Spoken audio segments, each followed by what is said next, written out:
बिस्मिल्लाहिर्रहमानिर्रहीम अस्सलाम वालेकुम। मैं आपका दोस्त गुलाम मुर्तज़ा, तुसी देख रहे मुर्तज़ा टीवी। दोस्तों माशाल्लाह एक नीली का तोहफा लैके आए हैं दोस्तों लिए, लैने देने मुकद्दर। दोस्तों चमक रंगी पूछ, एक हड्डी का बिल्कुल पुट्ठा चंगा, मूँह तो दो दांदे, दोंदा हो गया जी, छोटी छोटी सिंगी माशाल्लाह बड़ा खूबसूरत धौन हरनी जी लम्मी। इनू कढ़ बाहर नु यार मझां चो माशाल्लाह अच्छी नस्ल का ब्रीडर है दोस्तों। किसी वीर नू पसंद आवे माशाल्लाह दोस्तों फार सेल है। फोन नंबर 0344 6980 है 676 है 0306 96 19 664। मूँह तो दो दंद है दोस्तों माशाल्लाह। देखो दोस्तों लाम कद तुड़ियाँ अखां के सामने दोस्तों माशाल्लाह। एक मिनट आने चाहिए ने। अच्छा जानवर लैके आए हैं दोस्तों, लैने देने मुकद्दर है माशाल्लाह।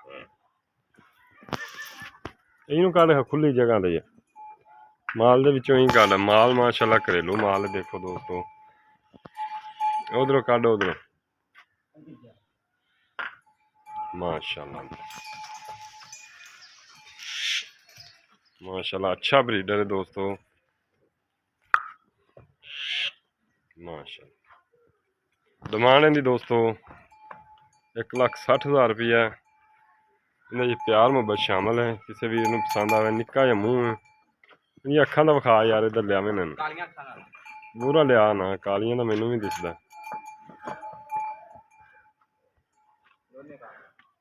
इनका कड